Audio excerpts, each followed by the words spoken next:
E se eu te dissesse que houve um desastre natural devastador no final do Império Romano, que foi quase completamente esquecido, mas cuja importância e impacto provavelmente foram muito maiores do que muitos lhe dariam crédito.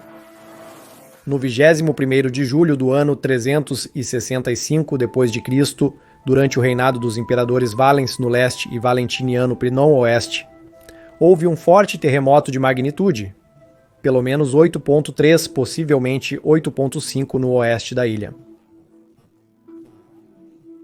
No 21º de julho, no primeiro consulado de Valentiniano e seu irmão, perigos temíveis de repente se espalharam por todo o mundo, tais como não são relatados em nenhuma fábula ou história antiga.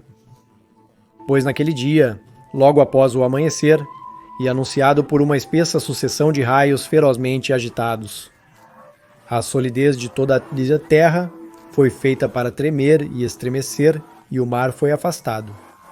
Suas ondas foram recuadas e desapareceram, de modo que o abismo das profundezas foi descoberto, e muitas variedades de criaturas marinhas foram vistas presas na lama.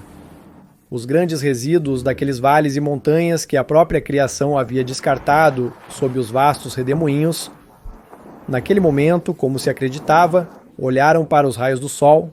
Muitos navios então foram encalhados, como se estivessem em terra seca, e as pessoas se maravilhavam à vontade sobre os parcos restos das águas para coletar peixes e similares em suas mãos. Então o mar, rugindo, como se insultado por sua repulsa, se levanta de volta e, através dos cardumes fervilhantes, se atira violentamente em ilhas e extensas faixas do continente e achatou inúmeros edifícios em cidades ou onde quer que fossem encontrados. Assim, no conflito furioso dos elementos, a face da terra mudou para revelar visões maravilhosas, pois a massa de águas retornando quando menos se esperava matou muitos milhares por afogamento, e com as marés agitadas a uma altura enquanto voltavam, alguns navios, após a ira do elemento aquático ter envelhecido, foram vistos como afundados, e os corpos de pessoas mortas em naufrágios jaziam ali, rostos para cima ou para baixo. Outros enormes navios, empurrados pelos ventos loucos, pousaram nos telhados das casas, como aconteceu em Alexandria, e outros foram arremessados a quase 2 quilômetros, como o navio laconiano, perto da cidade de Metone, que eu vi quando passei por lá, se desfazendo devido ao longo tempo de deterioração. Este relato notável deste terrível evento é de ninguém menos que o historiador Ammianus Marcellinus, o famoso historiador romano tardio, que era amigo pessoal do imperador Julian, que acompanhou Julian em muitas de suas viagens. Ammianus também caracterizou corretamente as diferentes fases do tsunami. A água primeiro recua, dando uma falsa impressão às pessoas desavisadas de que o mar está recuando, quando na verdade ele então faz um retorno forçado e brutal, lavando tudo em seu caminho. Deve ter sido um tsunami extremamente poderoso, já que Ammianus escreveu que um navio perto da cidade grega de Metone foi arremessado a mais de 3 quilômetros para o interior, e que anos depois esses naufrágios ainda podiam ser vistos espalhados por todo o Mediterrâneo Oriental, até mesmo a quilômetros de distância do mar. Os efeitos do próprio terremoto ainda são visíveis até hoje. Todo o oeste de Creta foi elevado em vários metros. Por exemplo, 2 quilômetros a oeste de Palaeokora, em Creta, podemos ver uma praia elevada a cerca de 9 metros, mostrando-nos cavernas marítimas que antes estavam abaixo do nível do mar. Existem muitos outros lugares assim a serem encontrados, por exemplo, muitos lugares na ilha de Antikythera, famosa pelo mecanismo de Antikythera, que foi encontrado em um naufrágio perto da ilha. E muitas partes dessa ilha estão agora entre 1 e 2,7 metros mais altas do que eram antes de 365 d.C. Mas claro, o efeito mais devastador desse terremoto foi o enorme tsunami que ele criou, que matou muitas pessoas e devastou ou até mesmo destruiu completamente muitas cidades na parte leste da África, no Egito e no Levante, e claro, na própria Grécia, especialmente na península do Peloponeso, mas a destruição chegou até a Sicília e Calábria e até mesmo tão ao norte quanto a Dalmácia, e claro, o sul da Ásia Menor também foi afetado, assim como foi, na verdade, todo o Egeu. Esta simulação numérica mostra o impacto que o tsunami teve e as áreas do Mediterrâneo que foram afetadas. Em algumas áreas, o tsunami atingiu uma altura de 13 metros. É difícil estimar quantas pessoas morreram, mas devem ter sido dezenas de milhares. A cidade de Apolônia serve como exemplo para ilustrar o incrível dano que foi infligido às muitas cidades costeiras pelo enorme tsunami. Hoje encontramos a cidade meio submersa abaixo do nível do mar, como resultado direto daquele evento em 365. A cidade e muitas outras nunca se recuperaram totalmente daquele evento. A maior cidade da região era Cairene, que foi fundada pelos gregos em 631 a.C., e ela também deve ter sofrido danos massivos pelo tsunami. Ammianus Marcellinus descreveu a cidade como antiga, mas deserta. Ele provavelmente estava naquela região apenas alguns anos após aquele dia fatídico, e então ouvi-lo falar sobre uma cidade tão grande sendo deserta soa muito drástico. Ele exagerou essa afirmação para efeito dramático, porém deve haver alguma verdade nisso. Então, é claro, há a cidade especificamente mencionada por Ammianus Marcellinus, Metone. Ele escreveu que viu um navio laconiano naufragar perto da cidade, aparentemente levado a uma grande distância para o interior por um tsunami. Metone, hoje em dia, fica principalmente debaixo d'água, um testemunho do terremoto e do tsunami subsequente de 365. E então, é claro, também temos que olhar para Alexandria, que naquela época era a maior de todas as cidades costeiras da África, Egito e Levante. Em Alexandria, deve ter sido especialmente trágico. Ammianus escreveu que quando a água recuou, milhares de pessoas vieram para a costa para ver aquele estranho espetáculo, ver os barcos de repente em terra seca, onde antes havia água, ver peixes e outras criaturas do mar de repente em terra seca, e ver areia, onde não muito tempo antes havia o mar. Mas quando as ondas retornaram, desta vez muito mais massivas, milhares de pessoas se afogaram e o tsunami alcançou lugares bastante altos, derrubou muitos edifícios, muros e colunas e causou destruição em muitas partes da cidade. Quantas pessoas morreram, não sabemos exatamente, mas considerando a densidade populacional insanamente alta de Alexandria. Considerando isso, e o relato de Ammianus de milhares se afogando, podemos imaginar que, infelizmente, muitas pessoas foram mortas pelo súbito ataque de água em Alexandria.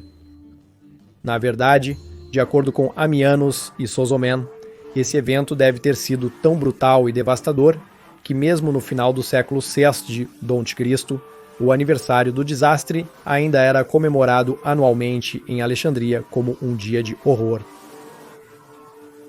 Claro, a destruição em Creta em si também deve ter sido muito severa, mas lá foi mais causada pelo próprio terremoto ao invés do tsunami.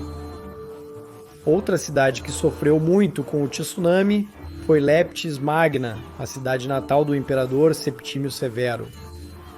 Ela também, como a maioria das cidades costeiras em Tripolitânia e Cirenaica, sofreu grandes danos do tsunami. A cidade já havia visto declínio econômico e demográfico desde a crise do terceiro século, mas o tsunami acelerou ainda mais esse declínio. Também podemos ver claramente o impacto do tsunami de 365 d.C. em mapas que retratam o final do Império Romano e o período das grandes migrações. Por exemplo, eu sempre me perguntei, ao olhar para os mapas do Reino Vândalo, por que ele nunca se estendeu mais para o leste e nunca pareceu ter abrangido as cidades da Tripolitânia Oriental, e por que havia essa estranha extensão de terra de ninguém entre o Império Romano Oriental e o Reino Vândalo. Bem, acontece que muitas dessas cidades costeiras naquela área já estavam em declínio desde aquele desastre. Então, quando os vândalos chegaram, as cidades foram completamente abandonadas, ou já haviam sido abandonadas há muito tempo pela população romana, que provavelmente havia fugido para o leste, em direção ao Egito e Curenaica. Embora as regiões costeiras do Egito e Curenaica também tenham sido devastadas, o influxo de refugiados das partes ocidentais da África, que haviam sido invadidas pelos vândalos, certamente ajudou na reconstrução de muitas dessas cidades e na sua revitalização. Mas algumas cidades possivelmente nunca foram totalmente reconstruídas, especialmente se tivessem sido danificadas além do reparo.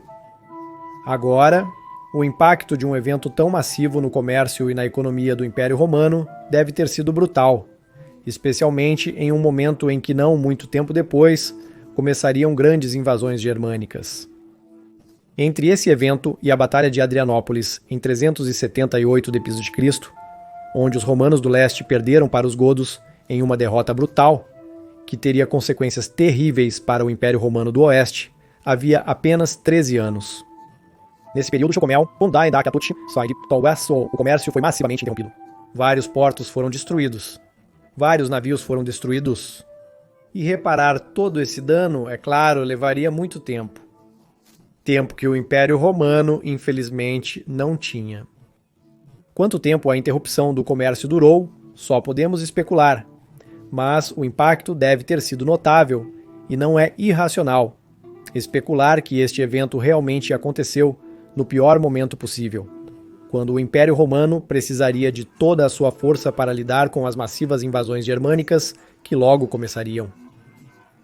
Também deve ser notado que o evento foi visto pelos pagãos como um castigo dos deuses pela morte do imperador Julian, e isso pode ter exacerbado ainda mais a crescente polarização do final do Império Romano devido ao surgimento do cristianismo e à crescente intolerância religiosa que havia começado sob os filhos de Constantino. Então, além de um impacto direto através de cidades destruídas e muitas pessoas mortas, e comércio interrompido, este evento também pode ter aumentado a polarização e os conflitos religiosos. Portanto, é bastante claro dizer que este desastre certamente não afetou o final do Império Romano de maneira positiva e pode ter contribuído para o seu declínio. Devido ao péssimo momento em que isso aconteceu, muitos realmente acreditam que houve uma série de terremotos entre 350 e 450 d.C., que se confundiram em um único evento. E, de fato, muitos lugares mostram danos repetidos de vários terremotos e inundações. Então, se houve vários eventos que causaram a destruição de cidades costeiras naquele período crucial de 100 anos da Grande Migração, bem, então isso teria sido um fator adicional e provavelmente bastante esquecido, pois certamente não foi bom para o Império Romano, e naquele período crucial, onde teria precisado que as coisas corressem bem pelo menos uma vez. E assim vemos que desastres naturais podem realmente causar muito dano, e o tsunami de 365 d.C. certamente não deve ser esquecido como um fator contribuinte brutal para o declínio do Império Romano. Espero que tenha gostado deste vídeo. Se sim, por favor, considere apoiar este canal via Patreon ou YouTube, pois é o seu suporte que o torna possível. Eu ficaria imensamente grato. Gostaria de agradecer especialmente ao nosso novo apoiador, Karlitox Radowicki. Muito obrigado, Karlitox Radowicki, por apoiar o Majorianos de maneira tão generosa. Majorian estaria orgulhoso. Quero agradecer a todos que apoiam o Majorianos. Vocês são incríveis. Para aprender mais sobre como os terremotos destruíram a antiga Roma, assista ao vídeo no canto superior direito. Porém, para saber mais sobre como as mudanças climáticas impactaram negativamente o Império Romano, assista ao outro vídeo no canto inferior direito. Agradeço novamente a todos os amigos da história romana, gratias Tibiago.